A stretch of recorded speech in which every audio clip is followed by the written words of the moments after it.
Undersecretary, may detalye na po ba nung requested special session na hihilingin ng Kongreso or ng Senate in particular to President Ferdinand Marcos Jr.? Sa ngayon po ay pina-finalize pa po, pero ang gusto po ng Pangulo ay mauna ang Senado na magkasundo, dahil kahit sabihin natin na mayroong hiling ang Pangulo para sa isang special session, kung sila mismo po ay hindi magkakasundo, mababaliwala po ang naisin ng Pangulo.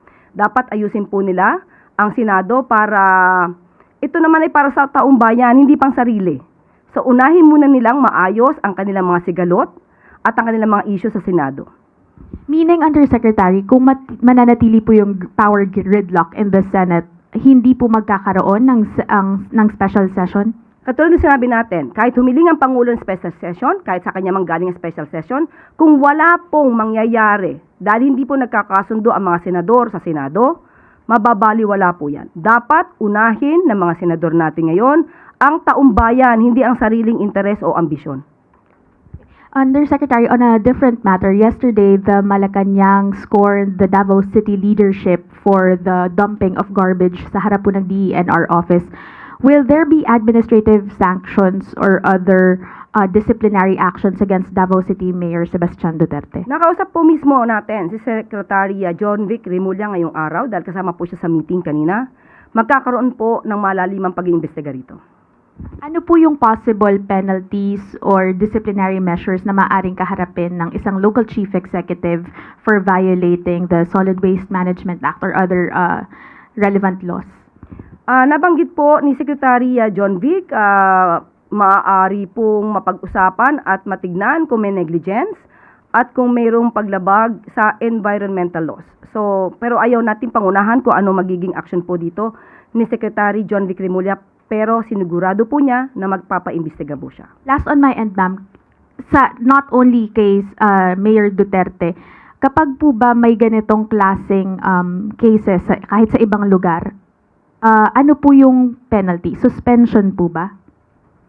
Depende po kasi. Depende po sa gravity ng offense na kanila na-commit.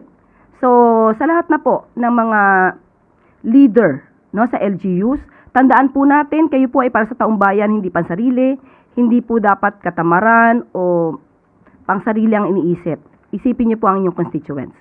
So, sa lahat po na mag-aakto ng binabaliwala ang kanilang constituents o kanilang trabaho, dapat po sila maimbestigahan. Sunod na tanong mula kay Tristan Nadalo, Newswatch Plus.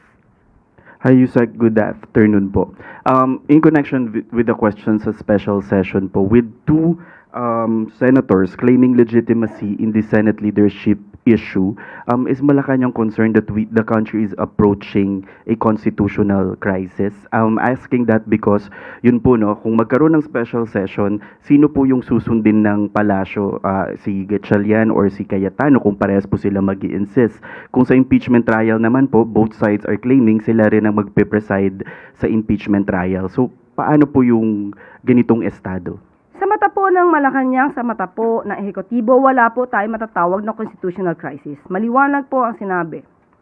Ang sinusuportahan po at ang nire-recognize na liderato ay ang liderato po ni Acting Senate President Sherwin Gatchalian.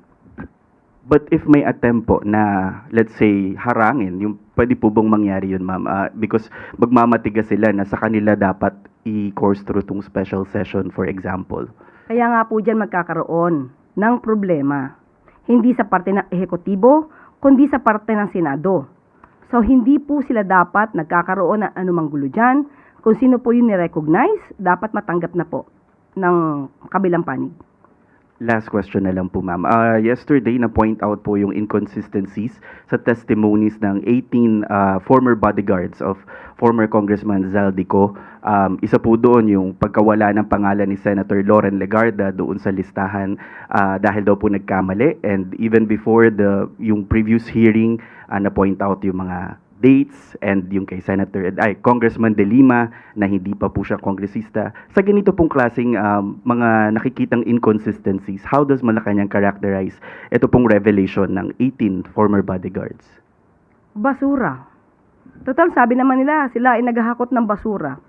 So, itong mga klase ng mga statements na to, na pinuna rin na bakit ang abogado nagsasalita at hindi yung 18 kargador or 18 maleta boys. Hindi po ito tatayo sa korte. Yung ganitong klase mga statements na pabago-bago, hindi po ito makakapasa sa masusing mga pag-aaral at pagsusuri ng korte. So, dito pa lamang po makikita na natin kung ano-anong klase ang mga kwento nila para makapanira lamang. Sunod na tanong mula kay Maricel Halili, TV5. Good afternoon. Yusek, yesterday, Senator Alan Peter Cayetano said that there are two upper chambers, Senate of the Philippines and Senate of Malacanang. Any reaction? What do you want to tell the senator? The President said there's only one upper chamber, and it is the Senate of the President, Senate President, or rather, it is the Senate of the Philippines, led by acting Senate President Sherwin Gatchalian. And since mukhang nagmamatigas po talaga si Senator Cayetano, na siya pa rin yung Senate President, how do you see an end to this Senate gridlock? I understand the President mentioned before that he's studying legal options to put a remedy to this issue, but from the point of view of Malacanang, how will you put an end to this gridlock? Unang-una po, may separation of powers, ang ehekutibo at ang legislative. Maganda, opo, na magkaroon ng suggestion na pumagitna ang Pangulo. Pero katulad ng sinabi natin kahapon, sa katulad po ni Senator Alan Cayetano na nagpipilit na kilalanin pa siya bilang Senate President. Katulad na nung nangyari nung nakaraan sa House of Representatives na ayaw niyang bumitaw sa pagiging Speaker of the House kahit na merong term sharing agreement. Gustuhin man po ng Pangulo. Pero kung ang isang tao ay magmamatigas, sagot na po niya to sa publiko. Sagot na po niya ito sa taong bayan. Dahil dito sa gulong to, marami po nabibinbin na bills, marami nabibinbin na resolutions, marami po nabibinbin na trabaho sa Senado. Thank you. Sunod na tanong mula kay Ivan Mayrina, GMA7. Ma'am, kagabi, the First Lady was spotted speaking to Senator Alan Peter Cayetano in an event with the Chinese Chambers of Commerce. Would you know kung ano po yung napag-usapan? Napag-usapan po kaya itong impasse sa Senado? Una-una, hindi po natin katabi sa First Lady, hindi po natin alam kung ano kanila panag-usapan, but definitely sa pagiging mabait po ng ating unang ginang, normally it's just a friendly talks na, kamustahan. The way I see it po, ganun po ang First Lady sa aking pagkakakilala. Pero walang masasabi nating politika. On another point, senators are raising the alarm over what the NBI flagged as a potential security threat to the Senate. Ang sabi po ni Senator Soto, he described it as a clear and present danger and very serious, according to Intel reports, while Senator Lacson added that it has something to do with the growing frustration within the AFP. What do we know about this, and what is being done, if any? It is now being validated and it has been deferred to the proper authorities. Sa mga nagtatangka, dahil nga may nauulinigan po na ganitong mga security threats, kayo man ay senador o ordinaryong tao na nagsasagawa nito, hindi po kayo makakaligtas sa kamay ng batas. Sunod na tanong mula kay Rafi Ayeng. Good afternoon po. Ma'am, do you consider Senator Alan Peter Cayetano as somehow obstructionist and fake news peddler dahil nga sa sinasabi niyang may Senate of Malacanang na, and then may naganap nga pong meeting, yung 11 senators daw po sa Malacanang, kasi kapulong ang Pangulong Marcos. Ito po ang sabi ng Pangulo. Fake news is flying around. Those into it should cease and desist. Yan po ang malinaw na sinabi ng Pangulo. Wala pong balak na mag-file ng cyber libel case. Wala pong elemento ng cyber libel na nakikita patungkol dito. It's more on the unlawful utterances, pero bahala na po ang investigating bodies sa mag-imbestiga patungkol po dito. Thank you. Sunod na tanong mula kay Cathy Valete, The Manila Times. Yusek, Representative Leila de Lima recently filed a resolution urging the Philippine government to restore daw po yung ating membership sa ICC. She said this will show government's resolve in upholding the rule of law and its commitment and fighting against impunity. What's the President's latest stance on this po? Sa ngayon, wala pa pong makukomento patungkol po dyan. At ang pinakahuli natin na nasagot patungkol po dyan ay hindi pa po babalik. Hindi pa po magre-rejoin sa ICC. Yun po yung pinakauli. Pero sa ngayon, patungkol po dyan ay wala po tayong komento. Sunod na tanong mula kay Let Narciso, DZRH. Good afternoon, Yusek. May we get the palace's reaction lang po dahil inireklamo ng grupo ng health workers sa mga opisyal ng DOH sa Ombudsman dahil sa upgraded Switzerland airfare. Ano po masasabi ng Malacanang dito dahil tinawag nila itong maling paggamit ng pondo ng pamahalaan? Kung ito po ay naisampa naman po ang reklamong ito sa Office of the Ombudsman, sila na po ang kailangan magdepensa sa sarili nila. At kung sila naman ay may mga ebidensya na papabor sa kanila, yun ang ipakita nila bilang kanilang depensa. Hindi naman po sinita ng Malacanang si Secretary Herbosa tungkol dito.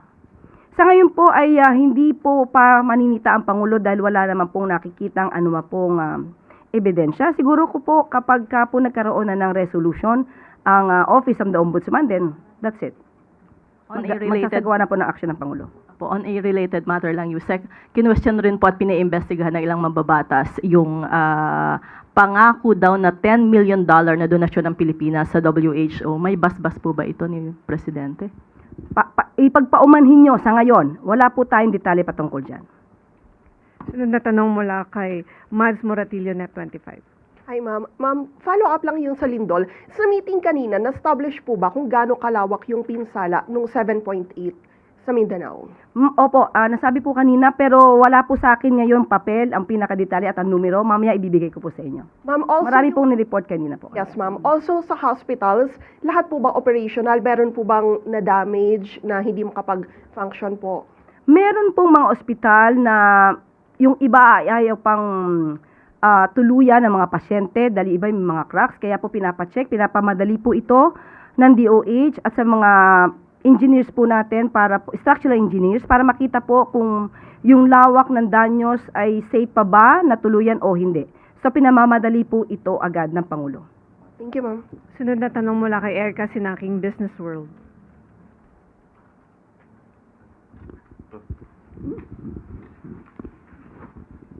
Good afternoon po, Yusek. The World Bank said that nearly 3 in 10 Filipinos are still at risk of falling into poverty. Now, what are the government's priorities po to ensure that poverty reduction continues? And ready po ba ang government to pursue the World Bank's recommendation? They cited few in job creation, stronger social protection, and better public services. Opo, sa issue pong yan ay minabuti po natin na hingin ang statement ni DepDev Secretary Arsenio Balisacan. So ito po ang sabi niya, and I quote, "The broader context of the newly released World Bank report is to, quote, as follows. Over the past 15 years, the Philippines has become one of the world's fastest growing middle-income economies. Its growth has been broadly pro-poor, averaging 3.5% a year, among the top quartile of the middle-income countries. Poverty fell to 15.5% in 2023, or 17.5 million people. Inequality below a Gini coefficient at 40, the high inequality threshold for the first time in 4 decades, and the country is poised to cross the upper middle-income country threshold in the near future." End of quote. Ang mensahe po ni Secretary, the Marcos administration's updated Philippine Development Plan 2023 to 2028 builds upon these gains and recognizes that many Filipino families are vulnerable to falling into poverty, including those arising from employment, health, and climate-related shocks. The government's thrust is to grow the economy while creating high-quality jobs, investing in skills and other productivity-enhancing measures, addressing gaps in social protection systems, and building national and local state capacity toward accessible, resilient public services. Yan po ang tugon ni Secretary Balisacan.